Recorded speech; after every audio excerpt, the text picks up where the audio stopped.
আসসালামু আলাইকুম। অভ্যুত্থানের বাংলা দ্বিতীয় পত্র বইয়ের প্রিয় শিক্ষার্থীবৃন্দ, দেখো তোমাদেরকে যদি বলি সমাস, নিশ্চয়ই ভিডিওটা দেখতেছো যে আতঙ্কে কিংবা বিপদে আছো তারাই। কারণ সমাস নিয়ে আছো কেউ কেউ যে পারো, আবার কেউ আছে একেবারে জিরো।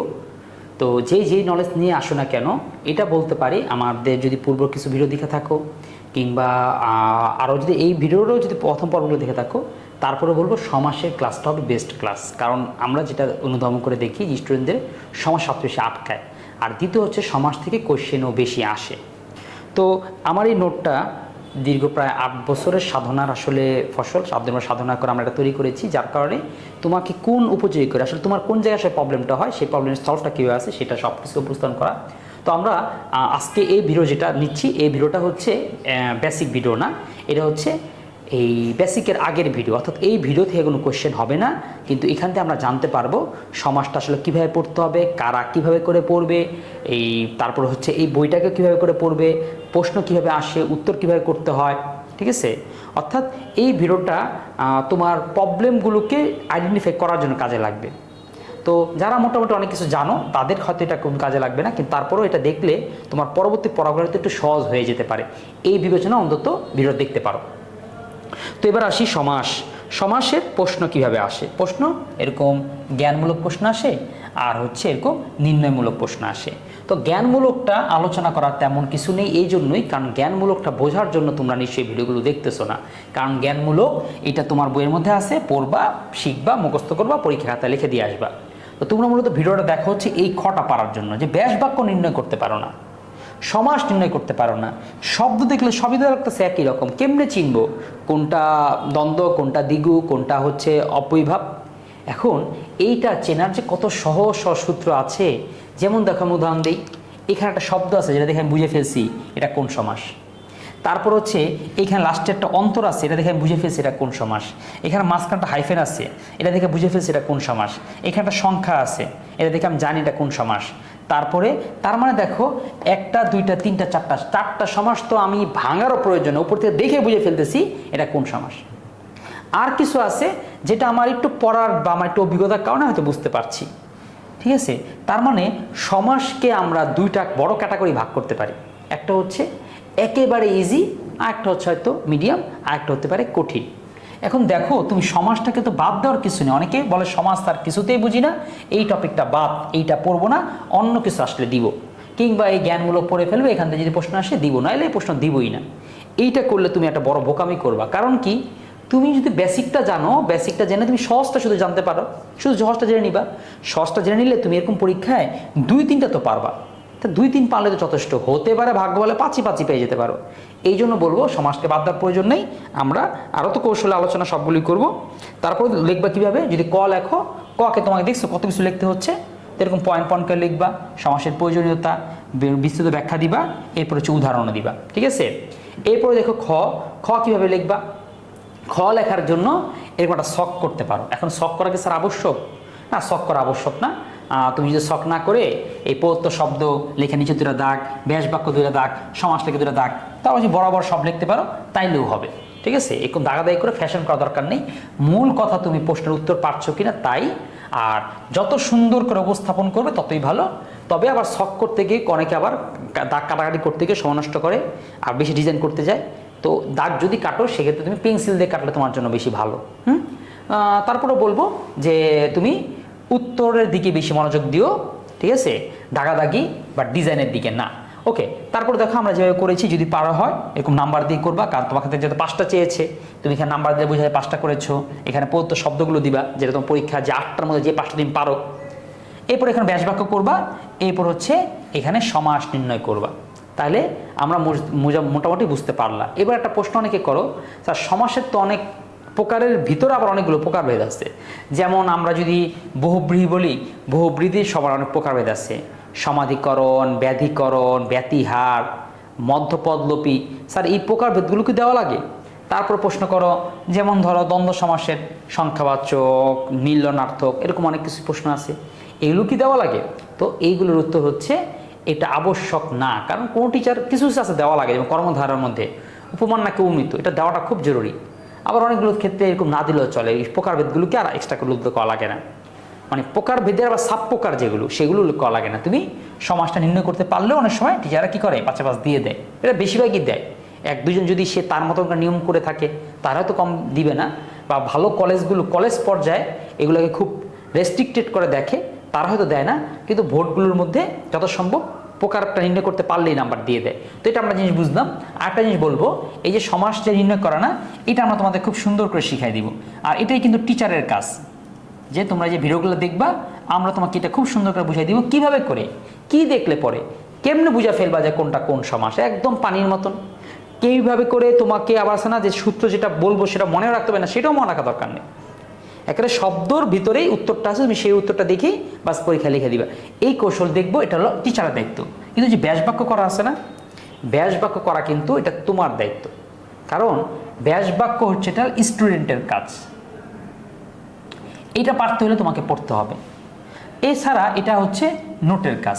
যদি কেউ চমৎকার কোনো একটা নোট তোমাকে করে দেয় যে কিভাবে করে কোন স্টাইলে একটা ব্যাস বাক্য পড়ে সেই স্টাইলে সবগুলো ব্যাস বাক্য পড়া হয়ে যায়, এরকম করে যদি কেউ তোমাকে সাজিয়ে দেয় তাহলে তোমাকে উপকার হবে। তাহলে এইটা তোমার নোট এবং তোমার দুইজনের হচ্ছে যৌথ উদ্যোগ। এখন তোমাকে আর কে নোট সাজায় দিবে? আলহামদুলিল্লাহ, আমরা মনে করি আমাদের অভ্যুত্থান বইয়ের যে নোটটাকে আমরা সাজিয়ে দিয়েছি এটাই বেস্ট নোট। ঠিক আছে, এমনভাবে আমরা সাজিয়ে দিয়েছি যে একটা সাথে ওই রিলেটেড যতগুলো ব্যাস বাক্য আছে তুমি ওই একটা পড়ে বাকিগুলো নির্ণয় করে ফেলতে পারবা। ঠিক আছে, তো যাক, সেটাও আলোচনা করলাম। এরপর যদি আমরা আলোচনা করি যে আমরা কিভাবে করে পড়ব, তো এটা এরপরে যে ভিডিওটা থাকবে বেসিক ভিত্তি স্থাপন, সেই ভিডিওটা সবচেয়ে গুরুত্বপূর্ণ। ওটা না বুঝলে তুমি আসলে সামনে কিছুই বুঝবা না। তারপরে বোর্ড প্রশ্ন সমাধান করব, অনুশীলন করব, পাঁচে পাঁচ নিশ্চিত করবো। আর এটা কিন্তু একটা ভিডিও হবে না, প্রত্যেকটার জন্য পার্ট বাই পার্ট ভিডিও হবে। যেমন একটা থাকে মূল বেসিক ভিডিও, বেসিক ভিডিওর মধ্যে এরপরে আমরা পড়বো সমাস কত প্রকার, এগুলো প্রত্যেক প্রকারের জন্য একটা করে ভিডিও থাকবে। ঠিক আছে, আর মূল বেসিক ভিডিওটা পড়লে তোমার 3-4 নিশ্চিত হয়ে যাবে। বাকি যে পার্ট যেগুলো আছে সেই পার্টগুলো যদি পড়ো, যত পড়বো তত সমৃদ্ধ হবা। অর্থাৎ ওগুলো হয়তো তুমি কিছুটা তোমার সময় সাপেক্ষে বাদ দিবা কি পড়বা সেটা তুমি তোমার মতো বিবেচনা করে নিও। আমরা কিন্তু এরকম বোর্ড প্রশ্ন সমাধান, অনুশীলন, পাঁচে পাঁচ নিশ্চিতকরণ সবটার জন্যই আলাদা আলাদা ভিডিও আনবো। অর্থাৎ বেসিকের জন্য যদি একটা, আর যদি 6 প্রকারের 6টা, আর একটা নিত্য আর পাদির জন্য যদি করি তাহলে হয় 7টা ভিডিও। এটার জন্য একটা, এটার জন্য একটা, এটার জন্য একটা, তাইলে 7, 8, 9, 10টা ভিডিও কিন্তু সমাসের জন্য হবে।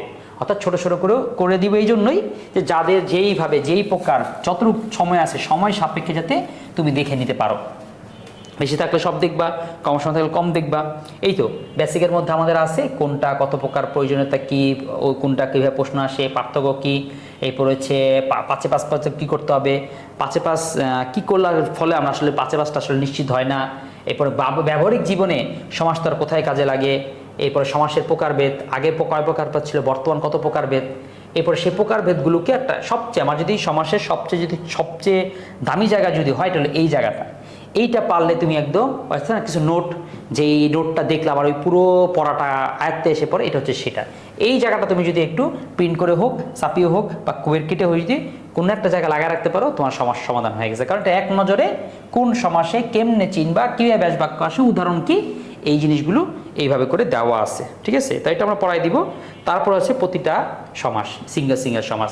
প্রতিটা সিঙ্গেল সমাসের মধ্যে প্রথমে বৈশিষ্ট্য বা চেনা উপায় দেওয়া আছে, এরপর হচ্ছে প্রশ্ন। আর দেখো একটা জিনিস, প্রতিটা প্রশ্নের পাশে কিন্তু আমরা কোন ভোটে কতবার কিভাবে করে এসেছে সেটা দিয়ে দেওয়া আছে।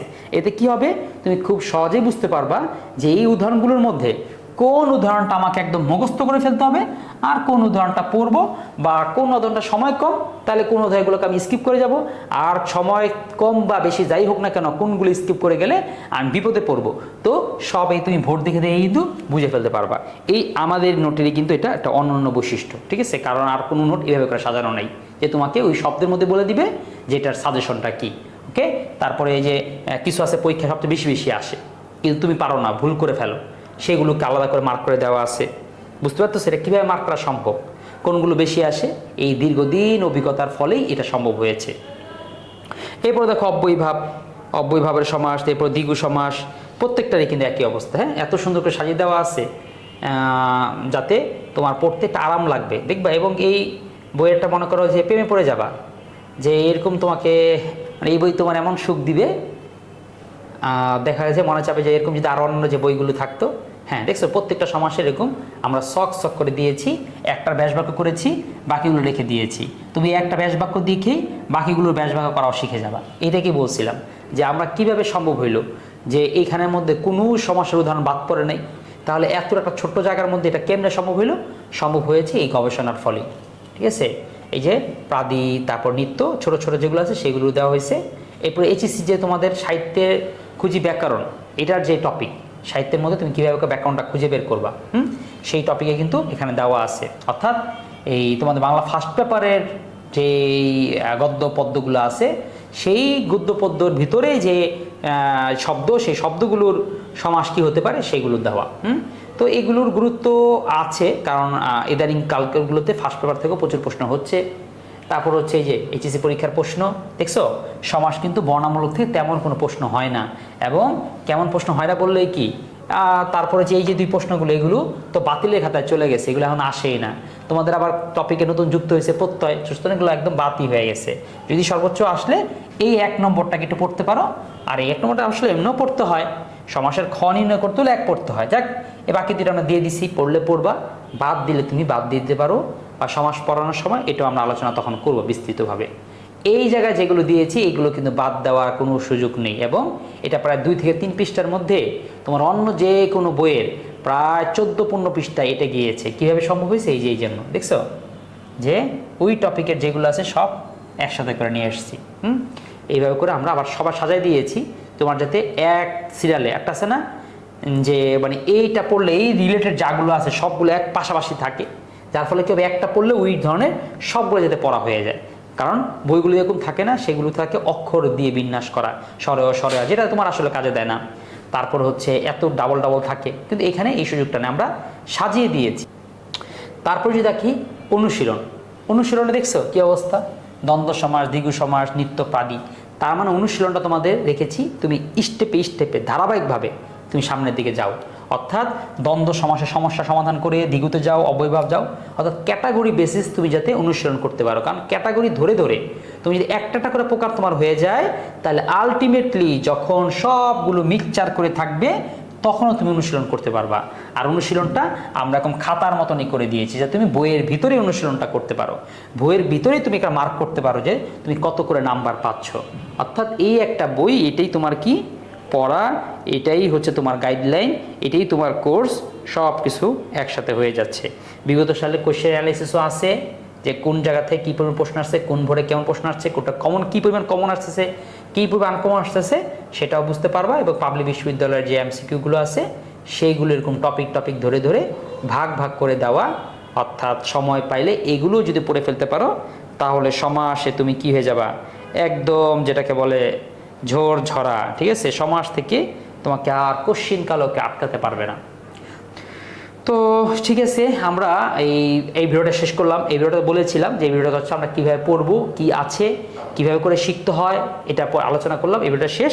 আমরা এরপরের ভিডিও যেটা, অর্থাৎ বেসিক সমাস কি, প্রশ্ন কি, প্রকারভেদ কি, একদম সবচেয়ে ইম্পর্টেন্ট যে ভিডিওটি, সেই ভিডিওটি স্বাগতম জানিয়ে এখন এই ভিডিওটা এখানে শেষ করছি। আসসালামু আলাইকুম।